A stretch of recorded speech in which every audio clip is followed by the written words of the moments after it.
So we're into the final part where, I've given you all of these different strategies and we've just layered one on top of the other. And when you go back through your notes or you rewatch the videos, just put each one in place and focus on getting that first step right before you move on to the next one, before you move on to the next one. If you try and do a little bit of everything, you won't end up getting anything done.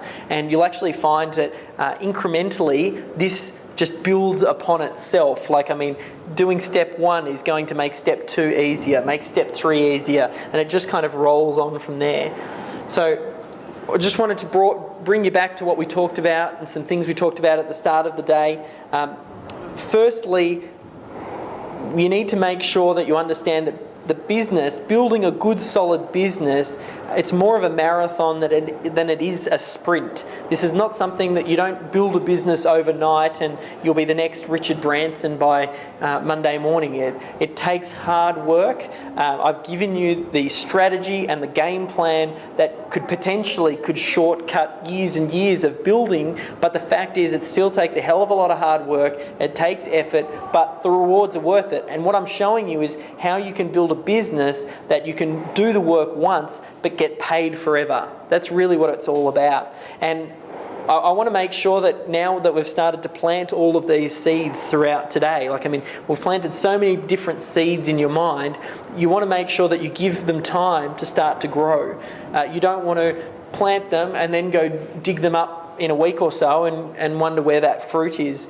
You've got to remember as well that, it's like if you've got something that's in momentum, or a big ship, it takes a while for that ship to change directions. Like your businesses might move a little bit slowly, and to get all of these elements sort of lined up takes time. Once you get everything all set up, you're amazed at how quickly that success comes. But like they say, success overnight takes a good 10 years to get there. It's all about lining all of the elements up, and then bang, you flick that light switch and then it just goes absolutely mental. And you've probably spent all of this time heading in one direction, putting all of the right energy in. It's going to take time to sort of turn things around and get you pointing in a different direction. So just make sure you give yourself that time and don't be too hard on yourself. What I want you to do is take everything that we talked about, build it all out, and then we just want to automate the back end of our business. So on podcast interviews, I interviewed 2 guys, Jim Fleck, who's an old school direct mail guy, and Richard Sheffrin, who is the guru's guru when it comes to internet marketers. And both of them, they hadn't heard each other's interview, but they both touched on this thing I found quite interesting. They said what most business owners do is they'll spend a lot of time trying to build out their back end. They'll try and add a new product line. They'll try to keep adding. What you want to try and do, you build out that back end, get it as automated as possible, and then you start to focus on your front end. So once you've built out that back end, using your autoresponders and making sure that the sequence is right and you get the bonding and they get introduced to all the different products and services, and then the delivery of those services as well are all automated. Once that all happens, then your attention needs to focus on a new area, like shift focus, and you'll start to focus on the front end marketing. And it's all about how can I drive as many leads into that funnel as possible. So I'll just take you briefly through, and this will take you back to the map that we drew at the start of the day, and I suppose tie it all in together. And then you start to think about, well, how can I build this for my business? So we've got our SEO free report. So that's our free report. So free. Then we've got, underneath that, we've got the 4 different products. So we've got the SEO course. We've got the outsource course. We've got the web video, and we've got the small biz. Underneath that, we've got the workshops. We've got the masterminds. We've got the coaching. And then underneath that, we've got the services, which might look a little bit counterintuitive, but look how much effort goes into this front end up here. And really the services, it's not where we're focusing as much anymore now. So SEO, ADP, we've got the press release as a service, we've got web video. Basically, a lot of these services are just done for you type services. So you can buy the home study course to learn how to do it, how we do it, or we'll do it for you. So now that we've built out that's kind of very automated. As part of this as well, we've got our autoresponder sequence. So you've got your autoresponder, where they're basically getting a series of emails over the course of 3 months. These emails point them to different parts of the website. So it might be the About Us page, a little bit of bonding first, and then after that, then it starts to point to the products and services and stuff like that. So it's a very automated. I've automated my back end. We add in a new component down here as well. I built it with a shopping cart that enables me to have this all in the one shopping cart, so affiliates can now start to promote my products. So we set it up in a way now where we offer commission. Some of these products, like the SEO course, sells for about $1,400 for the SEO method, and I split that 60-40 with my affiliates. So if someone else goes out and sells this SEO course, then they'll get 40% of that sale price. So I use other affiliates, people who want to market my product, will start marketing that product. So that's another way that we kind of generate some leads in there. So that is very much an automated back end. Now where I'm starting to focus, I started to focus after that on automated front ends. So then I started to look at YouTube. So what do? We took little snippets from the workshop, we cut them up into pieces, we uploaded them to YouTube, and then those end up pushing back down here and also pushing to the free report. Then we had Facebook, which we're just sort of ramping up with Facebook at the moment. We held off on doing that for a little while. Then we've got Twitter. Now, stuff like Twitter, this is a bit to do with more bonding with me and making sure that they know we're on the cutting edge and demonstrating that, I walk the walk. Then we've got, I think I should add in here, the Melbourne SEO blog. So, the blog, we've got tons of different articles that are just getting posted on a regular basis, and then they're generating. So if you imagine all of these are collecting people on the front end, and then I'm kind of shifting them down into my free report. They get into my autoresponder sequence, and then they get introduced to the rest of the business. So we've got the SEO method. Then we've got the new Dave approved. We're providing product reviews and services. We've got podcast interviews. So that's kind of expert positioning. All of this, it's just free content that sells me, and then I funnel that all into here, and then they just go through that automated thing. So automate the back end, and now I've looked at all of my automation on the front end, and then the final piece of the puzzle, and this is kind of moving into, what am I doing with my next couple of moves? Once that's done, you saw I started to monitor my conversion rates and things like that, figuring out how much someone is worth to me. So I can go, okay, every person who signs up to this free report, on average, will spend X amount of dollars. Therefore, I know I can buy a lead for 50 cents. And, I can spend anywhere up to 50 cents or $5 or whatever once I know that number. Then I can start to go into paid media. And we didn't even touch on paid media when you talk about, running banner ads, Google AdWords, basically paying. Once you know that number, business all comes down to knowing that number. Once you know what the lifetime value of a client is for you, and you go, I know a client is worth $5,000 for me when they sign up, then you can figure out how many clients, how many prospects do you need to come through your doors for you to convert that one person? Then you can figure out that magic number. How much are you able to spend to acquire that lead? Once you know that number, you just go out and you buy those leads and you put them into your funnel, and it's all automated.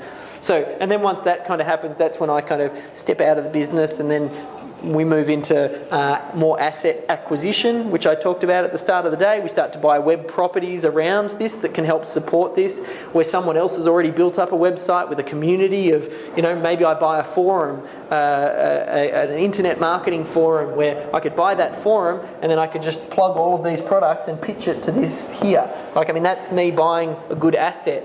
Start buying assets, and then after that, then you sort of figure out where you want to take the business.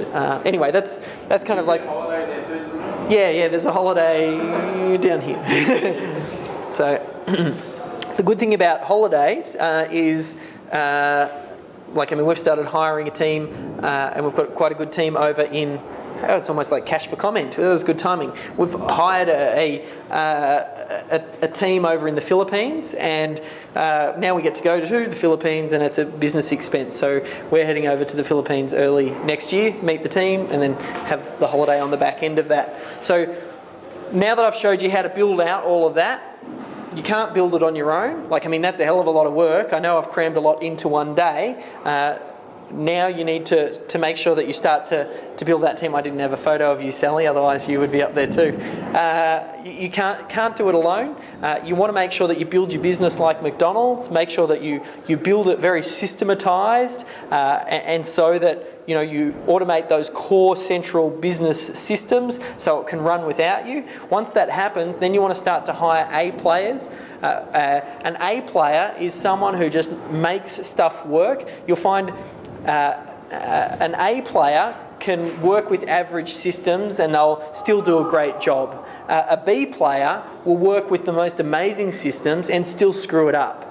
So if you work with really good people, even if your systems aren't quite right, they'll still end up, bumping it up. So that's why you want to, make sure that you get people like Adrian and you get people like Sally, because they're A players. And then you start to look at for out-tasking, or what's the process for outsourcing? People first start off, they do out-tasking. You might go to somewhere like Rent-A-Coda or Elance. There are different websites out there where you can hire people to do one-off tasks for you. And it's a great way to try and lighten your load. You don't take them on as a full-time team member, and you just give them odd jobs here and there. So that's stage one. Stage two is then you start to outsource. You might out-task first, find a couple of good people who do good jobs for you, and then start to give them regular work. That's kind of outsourcing now. Now you've got a regular task that you give to someone. So you have a look here, I've built out this map, and if we go all the way back to the start of the day, and I talked about this idea of build out your maps first, figure out what is the quickest way for me to build this, and then think of who do I need to hire to make this happen and in what order. And then I've just given you the map of how you build a really successful business. You go, okay, well, this is who I need to hire first, this is who I need to hire second, and you grow from there. And then the final stage, after you start outsourcing, is what I call insourcing. And that's when you start bringing on team members who actually become part of your team. And for my Filipinos, when they come on, they're part of Melbourne SEO services. They're on the website. Grace is there, Franz is there, MJ's there, Nilia's there. We'll have the photos on there where they have, their bios. They're part of the team. They just live overseas, and the reason that we've started to look for the outsourcing over to the Philippines is.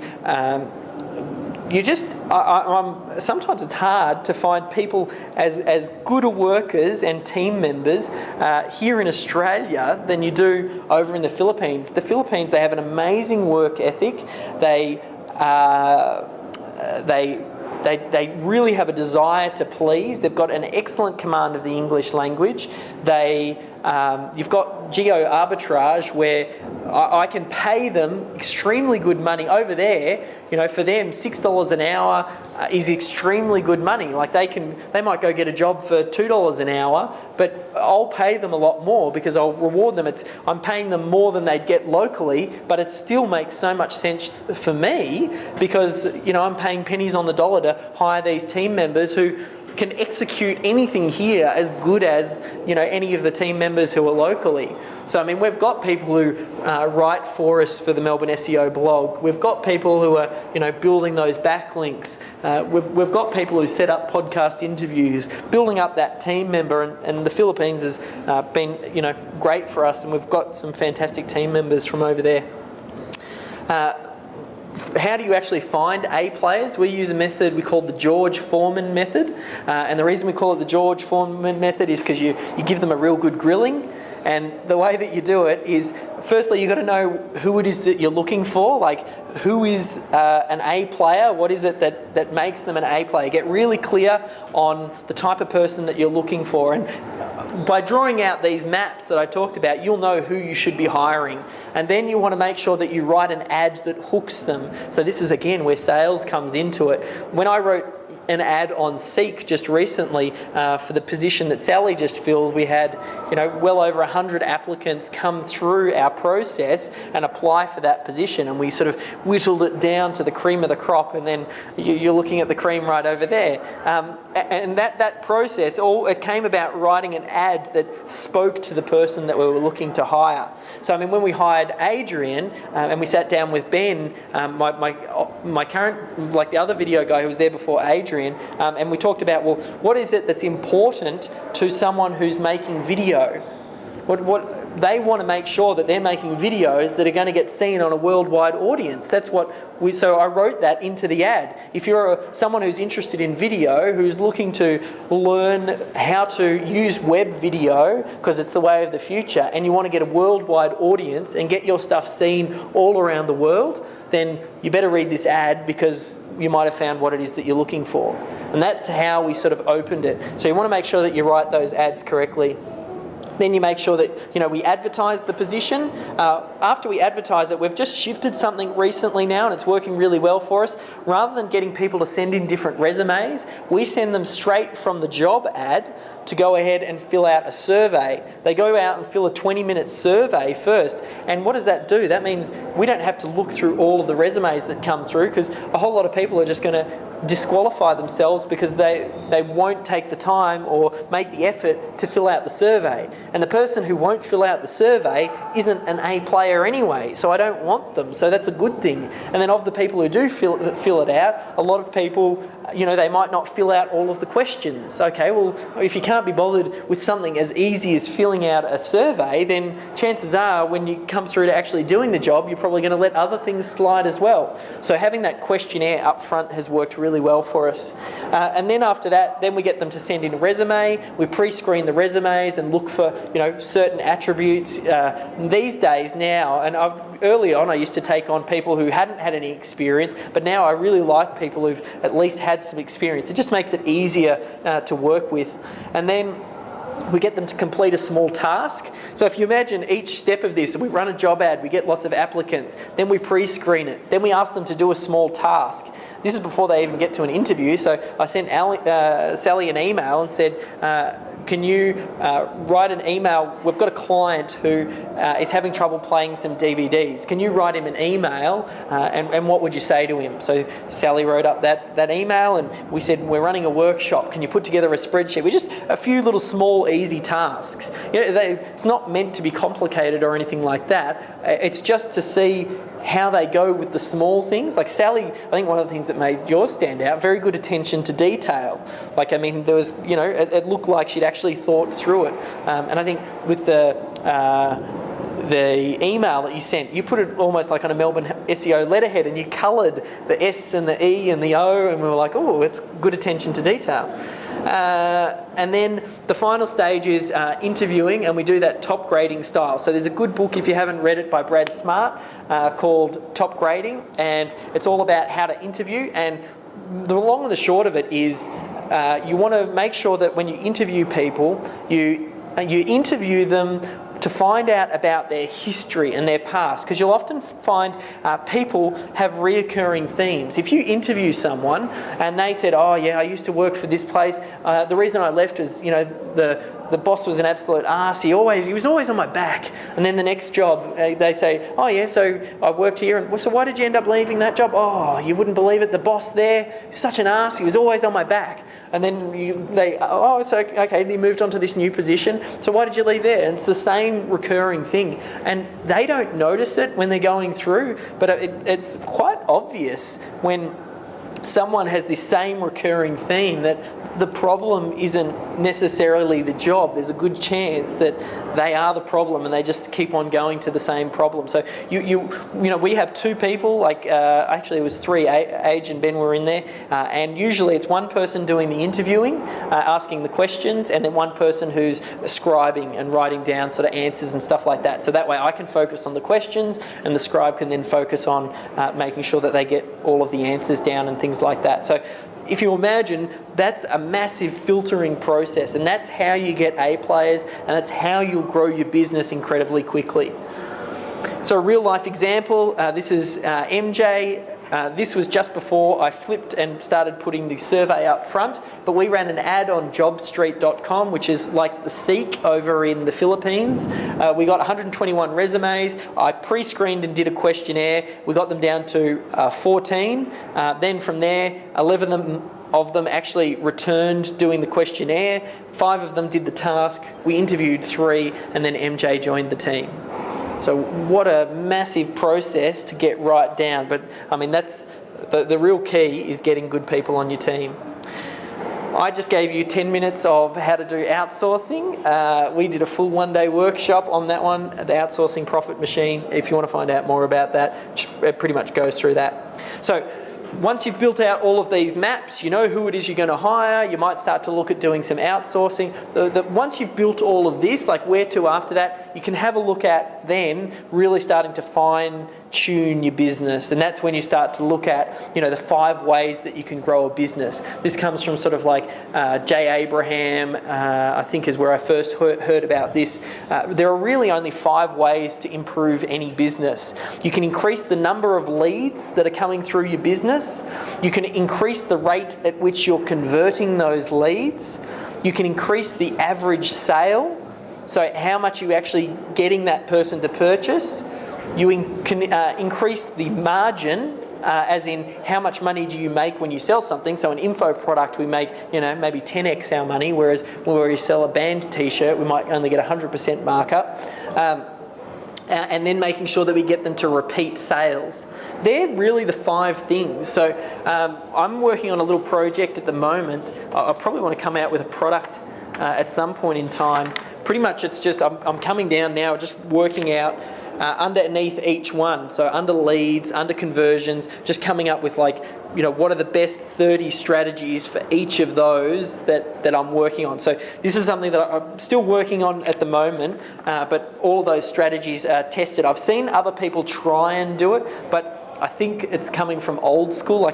Marketing's changed now. There's a lot more stuff happening online. So you want to just make sure that you're bringing the right elements into doing this and then helping to grow your business. So all you should start to think about when you get to this point is just maybe you start to do one thing under each category every month. So your business might have matured, so now you start to think, what's one new way that I could generate some extra leads? What is a new way that I can increase the conversion? What is one new way that I can increase my average dollar sale? How can I slightly increase my margin? What's one new strategy I can introduce to get clients to come back or add referrals or that type of thing? So that's what you want to think about sort of as you move into the tail end of maturing that business. So how do you eat an elephant? I've just given you a massive elephant there. There's a lot of work that needs to be done. First things first, this comes from Rich Schefren. I would do just-in-time learning. A lot of people go out and you might think of all of this content's absolutely fantastic and you might want to go ahead and purchase all of the courses in one go. I say don't do that. Just, I've given you the process that you need to go through. Start on each little block and only purchase courses when you get to that piece. And you learn that piece as you need it, rather than buying something and then thinking, I'll save it until I get to that point. Don't worry about that. Just one piece at a time and do just-in-time learning. At the start of every day, make sure that you focus on the 3 most important topics or 3 most important outcomes and jobs that you want to accomplish for that day. Line that out up front so that you know what it is that you're going to be working on for the day. And it only has to be 3. Like sometimes I struggle. At the moment, I'm still trying to get, just 1 or 2 important tasks done for the day. It's so easy for all of the noise to come up. But if you have your maps planned out and you know what it is that you need to be doing next, you should be able to intuitively know. You'll go, this is probably the next thing I need to be working on. And then you should start each day maybe doing that whatever that next piece is. Do that first at the start of the day before all the noise and everything comes in, and you start checking your emails, and before you know it, it's 4:30 and you're thinking about finishing up for the day. You don't have to be perfect, just get it going, and the real key is focus. Like I've given you lots and lots of stuff there that was all by design. Just hone it all down and then focus and just start working through. So the action plan from here, make the maps that I talked about there. So that's my map. Your map's going to look different from that. Just think about your own business, find out where the service is, where you're exchanging time for dollars. Focus on that first. Think about how you can build a business where you can add in other elements where potentially you can start to step out. And once you start to step out, you're going to be putting yourself in a much better place, because then you don't get caught up in the day-to-day. And then start building a team that's going to help you do that, and then stay focused and just keep following through that plan. Let me do my final story, because everybody likes a good story, and then we'll finish up. So I just wanted to finish up similar to the way that I started, telling a little bit of a story, and I wanted to tell you about attending this Billionaire in Training Bootcamp. So you remember I was saying this was the workshop that I ended up attending while the whole MCG debacle was going on, and I was up there, and I think there's something to be said for attending workshops where it's complete submersion. Like when you go into a workshop where it's for like 5 days and you start at at dawn, I think we started at like 6 a.m. and then we went through to like 11 o'clock at night, and we did it every day. I think we started off by doing Tai Chi out on this golf course, because we were staying in some 5-star hotel. I should know the name of it because it's actually on the Gold Coast and you guys would know it. But so we stayed on there, and then we played volleyball in the afternoon. And I'll tell you about the volleyball story, because there are a lot of interesting lessons that came out of that. But it's funny, getting submerged into this, I have a new understanding of the way cults work. Like you could imagine, I think the way cults work, you go into an enclosed area, and as time progresses, you slowly do more and more outrageous things as time passes. Like on the first day, you're kind of getting comfortable with it, and then on the second day, they started to make suggestions to you that you should start each day thinking about declaring what it was that, like, who you are. I am David Jennings, I am an entrepreneur, I'm going to achieve this, and start off thinking that in your mind. And then day 3 they suggested that you stand on the edge of your balcony and scream it out at the top of your voice out the edge of your balcony, which I think ended up annoying all of the other people who were attending the resort as well. Like, it was quite funny in the morning at like 6 a.m. you had 200 people all attending this workshop out on their balcony screaming out, I'm an entrepreneur, and it was just real craziness. But like the further you got into this rabbit hole and you started sort of going down into it, you started to almost like break yourself out of your comfort zone and start to do things that you weren't normally going to do. And it's funny, I think you all very much underestimate what it is that you can achieve. And I mean, we were starting at early day and then pushing ourselves really hard all the way through and finishing at 11 at night. And we did that for like 5 days straight. And I really think you're underestimating what it is that you can achieve in your business over a very short time frame. I think that was one of the big key takeaway messages that Brad Sugars was trying to put into that message is, if you can just do what we did in 5 days, imagine doing like that over the next 12 months and funneling all of that energy into your business, as long as you've got that real clear focus. So one of the things that he did as well, he talked about this idea that the way that you respond in games is a great indicator as to the way that you respond in life when certain things happen. So he set up this whole the whole weekend, it was, like I said, it was orchestrated. It was like master of the puppets. And one of the things that we did was he set up early on, we were going to play a volleyball game.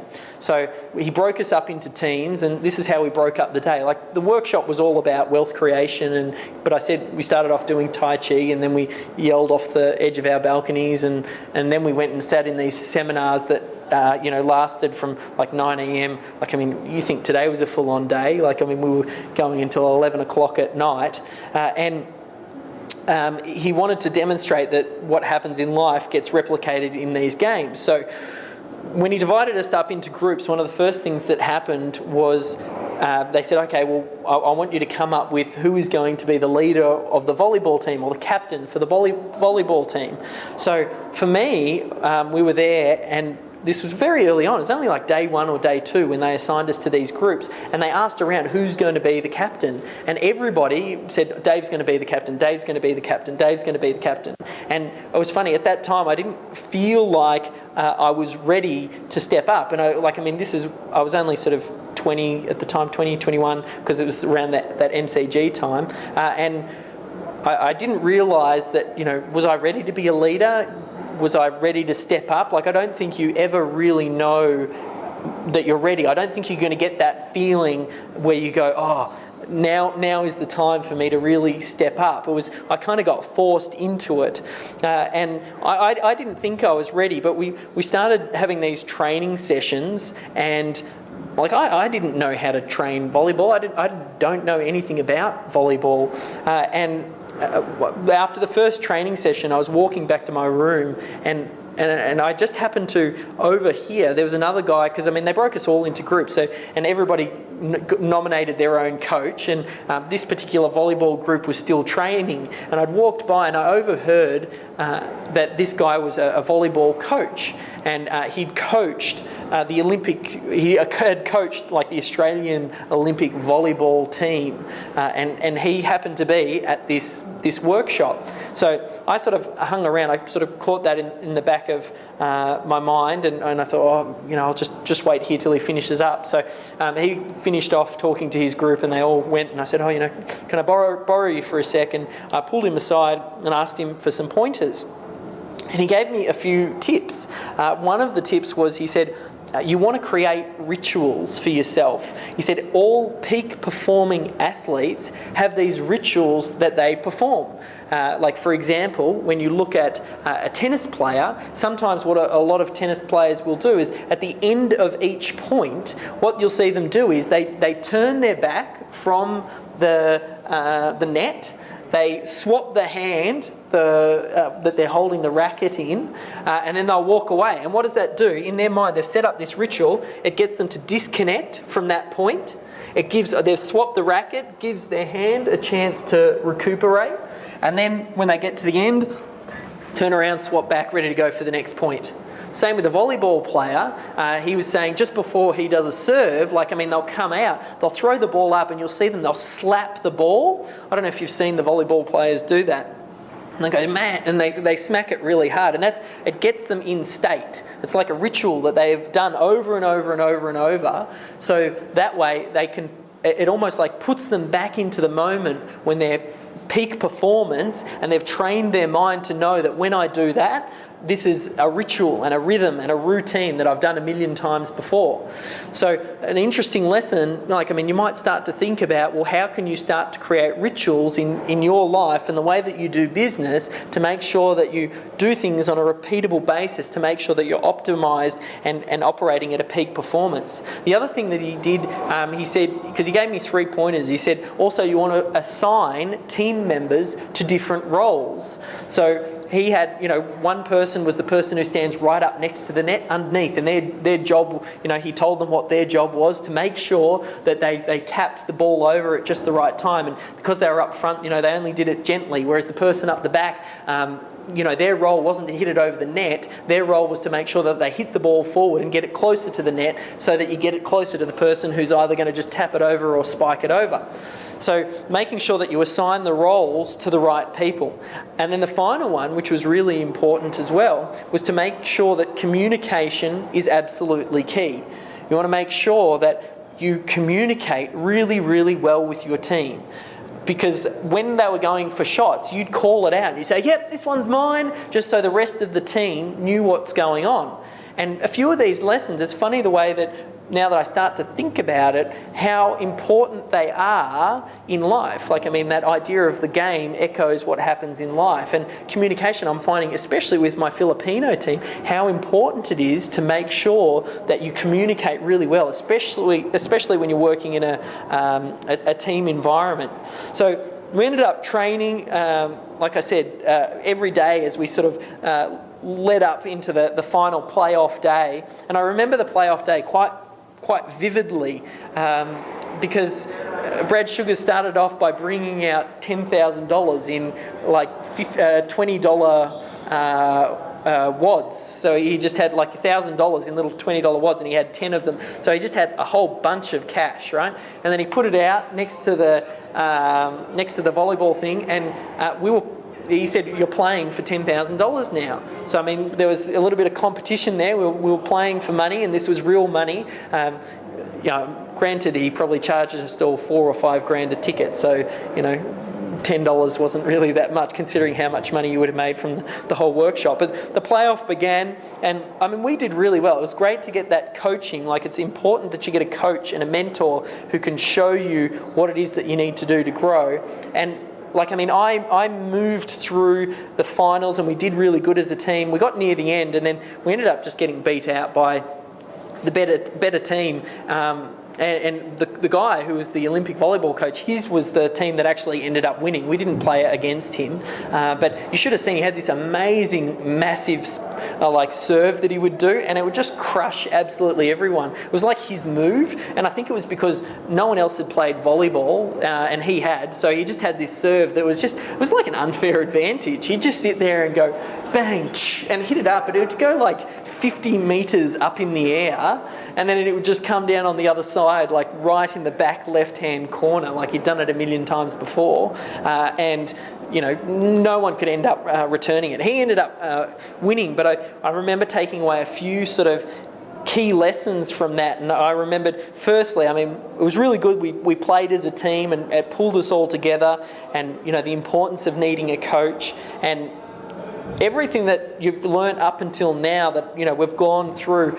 You're not, even if you execute it really, really well, you're not necessarily going to get it right the first time. It takes time and effort, and like I said, building a business is hard work, and making sure that everything's all lined up, and you might try a few times and you might not succeed, but that's just part and parcel of it all. So you need to be prepared for that, and just know that once you get everything set up, you get clear on what your vision is, and I didn't get into any of the woo-woo stuff at the start of the day, but get clear on what it is that you're going after, then make sure that your business map is going to help you achieve those goals. There's no point in you building up a business that's centered around you if you don't want to, maybe you want to live a life where you can go away on holidays for 6 months of the year or something like that. But if you build a business that's all built around you, you're not going to do that. So know up front what it is that you're trying to build, and then you'll get there much quicker. So where to from here? If you need any help with anything, done for you service over at Melbourne SEO Services. We've got, if you want to do some self-study, I talked about a few of the courses throughout the day. Also got some mentoring as well. Like I said, I only do 5 spots, and we've got a few right now. If you want to find out a little bit more about what it is that we do, you can check out Melbourne SEO Services. Podcast interviews is a great place to go and get a whole lot of free audios and find out a little bit more about me. If you want to see my own personal blog, that's at davidjennings.com.